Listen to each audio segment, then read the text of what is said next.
After New Year's, my wife had her assistant Marcus Smith throw the company party. At the event, Marcus handed out bonuses to everyone except me. I was about to go up there and ask what the hell was going on when he called me out in front of everybody. "Quinn Foster, you haven't done jack for this company. How do you still have the balls to stand here begging?" I smiled at him, ripped off my employee badge, and stomped on it. As I headed for the door, Marcus yelled after me, "You can leave, but that company shirt stays here. Take it off right now." I stopped dead. Did this guy seriously not know I owned the damn company? Everyone was staring at me. I called her a few times before she finally picked up. Then I heard Vivian Caldwell's annoyed voice. "Quinn, what's your problem now? This meeting is huge for the company. Can't you wait till I get back?" I looked over at Marcus and said, "No." Next thing I know, Vivian's cursing me out over the phone. "Yes, I told Marcus to fire you. Happy now?" I waited a second before asking, "Why?" Vivian laughed the mean kind and said, "Why? I'm the chairman of Caldwell Group. Do I need a reason to fire someone? You've been sales manager for 3 years without selling a damn thing, and you're asking me why." By the end, even though I turned the volume way down, everyone in the room could hear her. "Quinn, listen up. Caldwell Group doesn't carry dead weight." Then she hung up on me. The room went silent. "You all heard that, right? Even Vivian called Quinn dead weight. Why keep him around?" Marcus stood up there looking smug. "I'd pack your stuff and go home if I were you." Then he smiled at me. "If you're gonna mooch off someone, at least be good at it. Don't you think, Mr. Foster?" I stared at him and let out a cold laugh. "So what you're saying is the company doesn't need me at all?" Marcus's face lit up. He thought I'd just walked into his trap. "Well, duh. During work, you're either on your phone or playing games. You don't know anything about the business. If you weren't married to Vivian, you'd have been gone ages ago. Keeping dead weight like you around is just wasting money." I held up my finger and shook it. "Nope. I think everything you said was right, except for one thing." Marcus looked surprised that I sounded so confident. "What don't you agree with? You don't seriously think Caldwell Group can survive without you, do you?" I smiled and nodded. "You're exactly right. If I leave, Caldwell Group goes down." Immediately. As soon as I said that, the quiet room exploded. "Oh my god, this guy's delusional. Caldwell is a publicly traded company, top 500 nationwide. How's it gonna collapse because of one little manager?" "Right.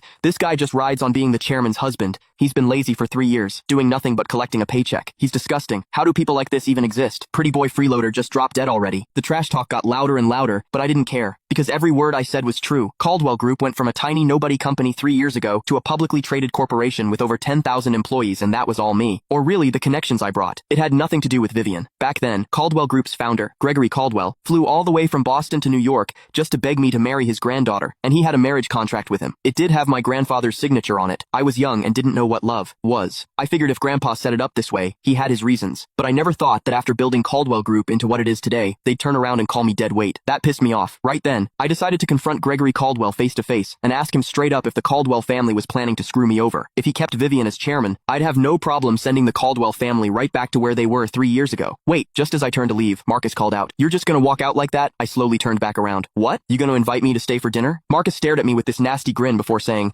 "Before you go, you need to leave company property behind." I narrowed my eyes at him. "I already gave you my badge. What else is there?" Marcus laughed, then raised the mic.